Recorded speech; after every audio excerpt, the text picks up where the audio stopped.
Hello, my name is Nathan Palmer, and I've been flight simming for about 25 years. Gone through a couple different flight sim builds and or simpit builds, and this is my latest right here, number 508 November Papa.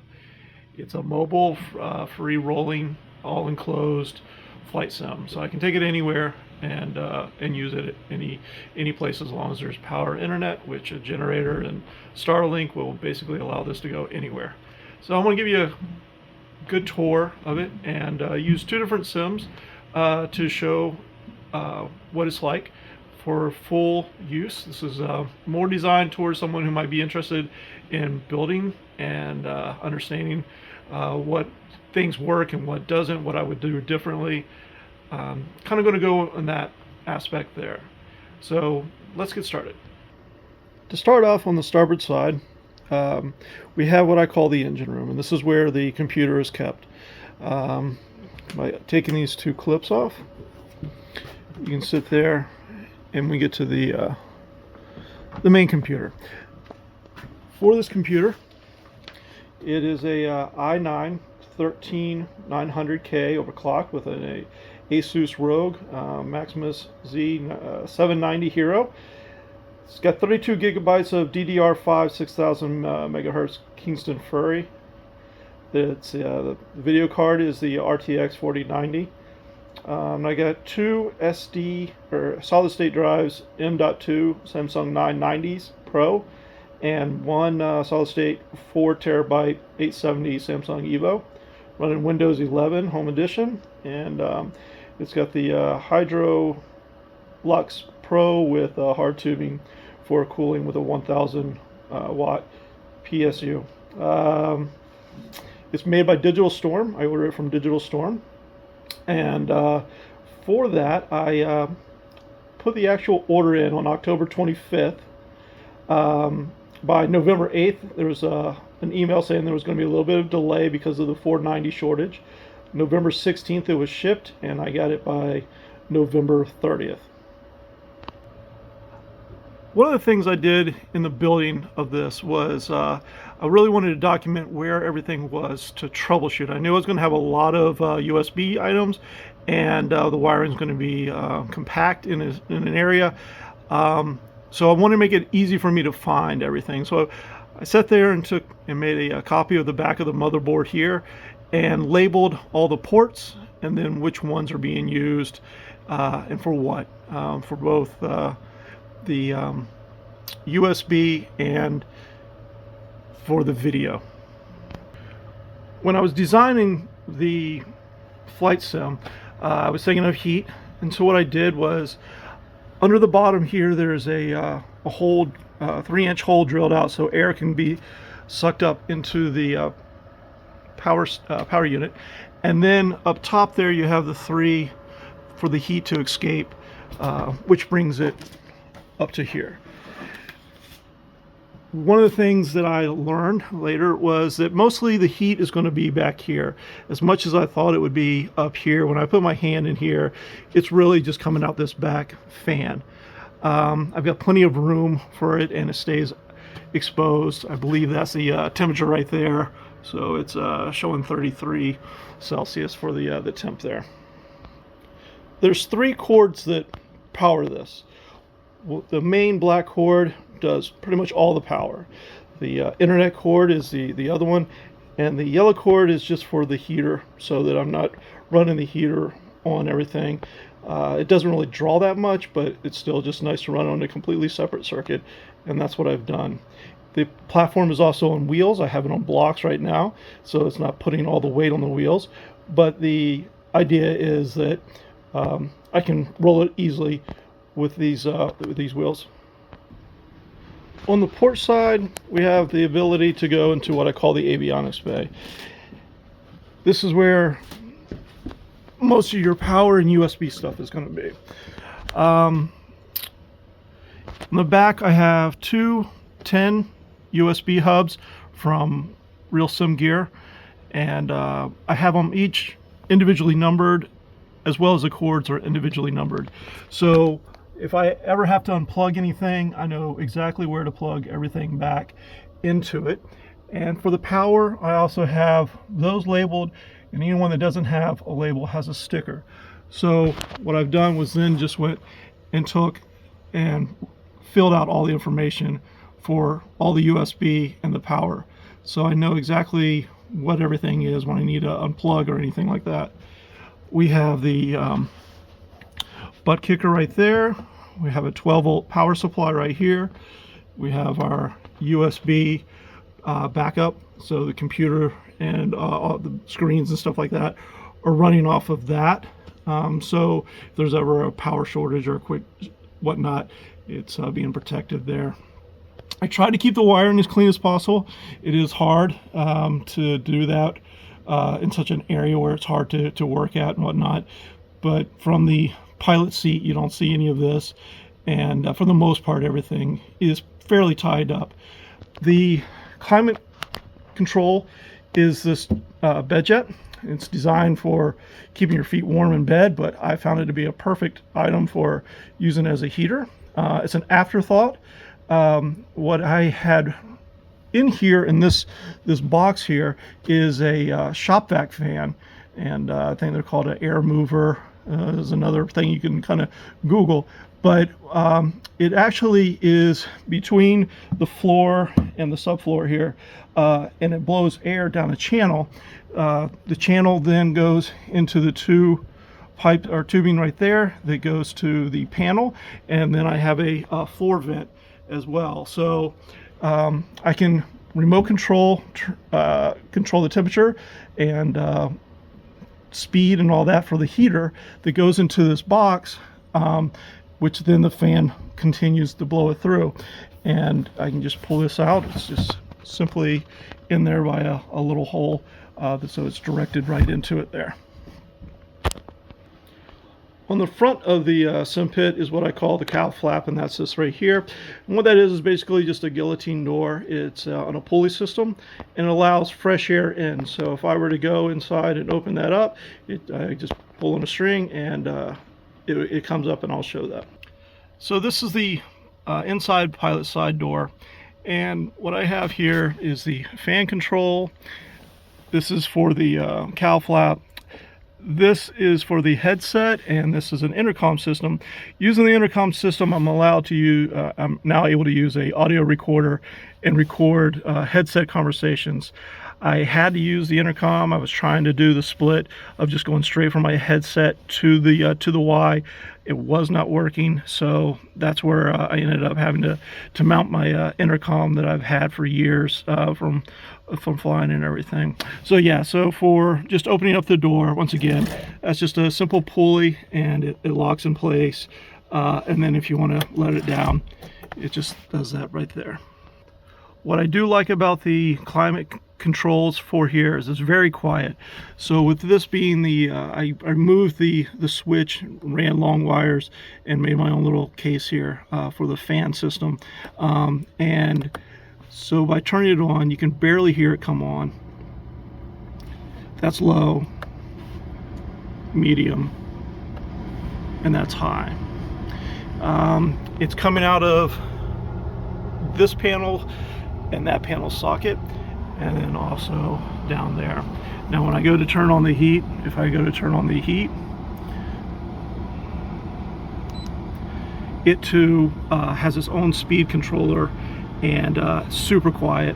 So if I just turn the fan off, if you can hear anything, that's the heater blowing at 50%. Before we get into the cockpit of it for real, one of the design things that I had to come up with was the support for it. I'm hoping, I got to weigh it out, but I think it's around or under 600 pounds, the overall sim. I built it really light. I think I did really well with that. But in doing so, I ended up running these two aluminum, they got a name and I forgot it, so I'm not going to try to say it. But they go the whole length of the sim to add reinforcement. The only additional thing that I have for support going down the whole sim is two 2x4s that are about this far apart. So they kind of are sitting right underneath the 2x4s as well for the additional support. Since I won't be rolling the sim around anytime soon, I also decided to just put it up on blocks. So with it just being this and this, and it's the same on the back side, it allows the wheels to not really have any weight to them and not create any flat spots on the wheels. So when it's time to actually move it or whatnot, I have that. And just to give you a look of what's inside the cowl flap, that's fully open, and that's just letting air in. So it's sucking the air in, and then it's running underneath the floor to those pickups. So as far as the materials for the build, a lot of it is what I did was I built it with a 2x4 structure, and then use this Lewin wood, which is a very light and thin wood for the framing of it, and then I skinned it with what is called a Plastec. It's a very flimsy, so it's easy to move around. I try to treat that as if that was going to be the aluminum skin of the plane, and then used upholstery tacks to kind of give a rivet look to the overall. The overall, it basically looks like a third grader's attempt at something, but it was not about the visuals of it. I just wanted everything enclosed, and in doing so, I just try to give it a little bit, but these corners right here, that's going to be impossible for me to sit there and spend time getting right when that's not what I built this for. I didn't build it to look like a plane on the outside, but I did want to give it a little bit of character, and in doing so, I used a Coronado livery from one of his 172 seaplane. I just really like the color scheme on that. Of the overall build, probably some of the hardest areas that I had to really focus on was doing the door and windows. What I ended up having to do, what I ended up getting was the molding for the inside, so that my thoughts were I didn't want anything to show wood or plastic or a wood basically. So I wanted to do upholstery or whatever comes in a real plane to give that look. And with the doors and the windows, I had the molding for around the door. I ordered that. It was a Cessna part, and that was trying to figure out how best to make that work. So that was the area that I had to make many different attempts at before I got it to where I was happy. So this is your kind of like a typical RV door handle that I used. And you can see this is the door there. So this is the interior. So you can see where the wood frame there, or not the wood frame, but the window framing, and how that ended up going along with the upholstery and the mesh and everything. So a couple design things that if I could do differently. I tried to give this gold band a little bit of character, so you can see the little bit of the wave right there. If I had the chance to do it again, I would have done a wave on the top, so it just kind of went down and went straight that after the wave, so both the top and the bottom would kind of have that.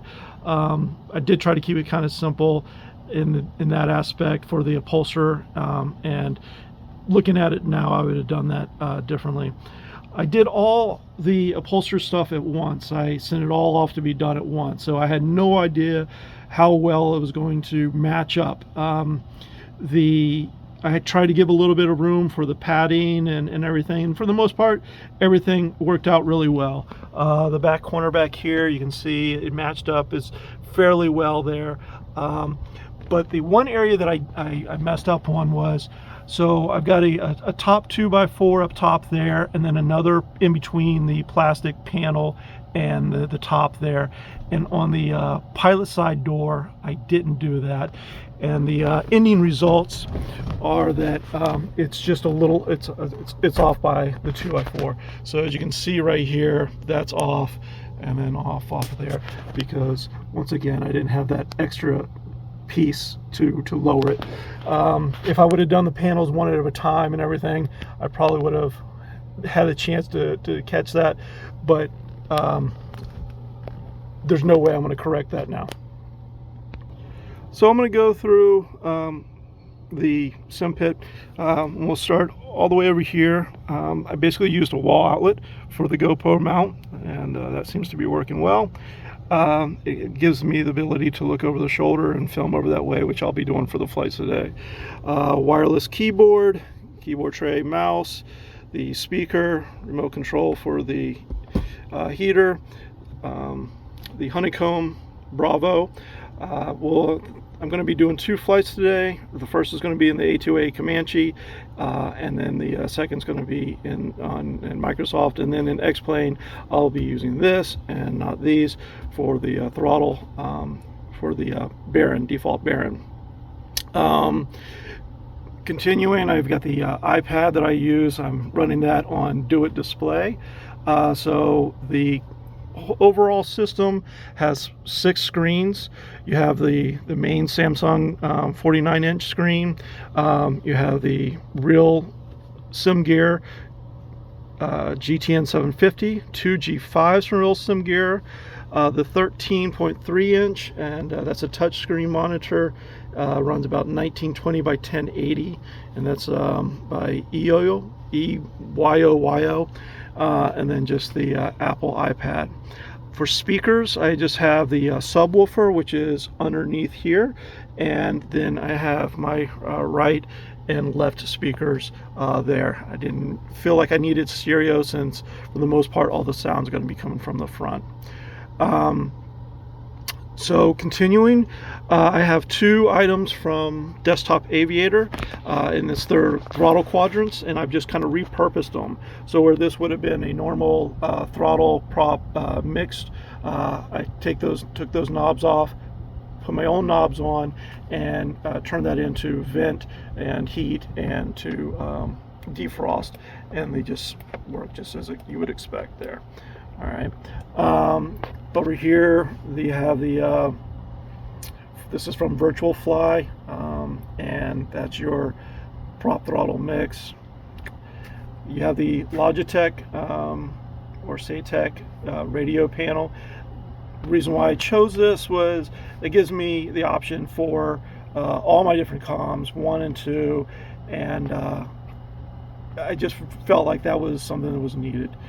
The touch screen is what I call my support gauge screen, where all my gauges, I use Air Manager, will go there for the planes, because for the G5s, that gives me my 6-pack and also my HSI. For the yoke, it's the Honeycomb Alpha, and then Desktop Pilot is I have the parking brake. Continuing over, after the Garmin 750, I had to mount that at an angle. It was originally flush mounted, but I was having a hard time seeing the visuals from that angle, so I had to bring it more straight on. And one of the things that I noticed is there's a little bit of a difference in the Reality XP and the TDS 750 GT, was it GTXI or whatever it is, where you can dim the screen in Reality XP. It auto dims in the TDS. So at night, both are able to be dimmed. One automatically does it, and the other one does it through the software. Garmin 500 autopilot, and then my other Desktop Aviator throttle prop actually was a throttle mix, and it may have been flaps or something like that, and I repurposed that for the carb heat, a primer, and fuel pump. We've already gone down here for the taking my Bose aviation headsets to the computer, a company out in New Zealand. This what are they called there? Flight Sounds out of New Zealand. It's a Solo GA, and so that's what I'm using for that. So on the door we have a flashlight holder, which is on the floor here, and it also has a red if I want to do red as well. The pedals for the mic, I made this myself, and what it is basically a single key USB. So when I key it there, that sits there and keys the mic, and it has a lapel mic in there. So I can use that to talk to air traffic control, Pilot Edge and whatnot, or I can assign my headset as the microphone. To stay down low, underneath here is the butt kicker that I have mounted to the floor underneath the seat. And then to go up top, we have the overhead, which I have a trim wheel, and I have that through GoFlight. I kind of tore apart a GoFlight, and then I also have the speaker, and the lights for this are right here, and then you have a red map light as well if you want that. This is a look on top of the flight sim, and so the opening for the light, I have just a red gel, so the light above me going through is passive, and that creates the red. I can take that out there. This is the GoFlight module. It was a trim wheel, and I just modified it using the handle from a car part and everything to sit there and create that wheel. And then this is the speaker right here. It's just a computer speaker that USB. So if I want to sit there and have sound come overhead, I can turn that speaker on or use other sources. Then on the back of the sim, I have the my basically pre-flight board to see what the weather's like, and as you can see, it's a lot of IFR today. One last thing to show you before we start a flight here is to kind of create a better scenario with this screen matching at nighttime, and what would be if it was just gauges and a red light glowing on it, like how the red light glows on everything else. I got these films, these gel films that allow me to do that, and it allows me to still do touch. I can still touch through that, and when I want to switch it out and take it off, just like turn off the light, it's just wedged in there. So I just wedge it in between the glare shield and the screen, and I just basically use this foam that you would use around doors and windows. So it has a little bit of it's definitely soft, and has a little bit of ability to compact, and so this being so light just wedges it in there.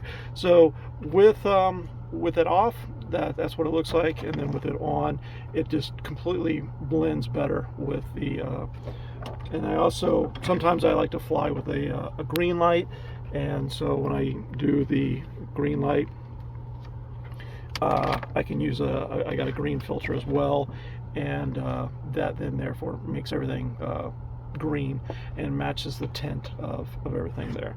So little build there.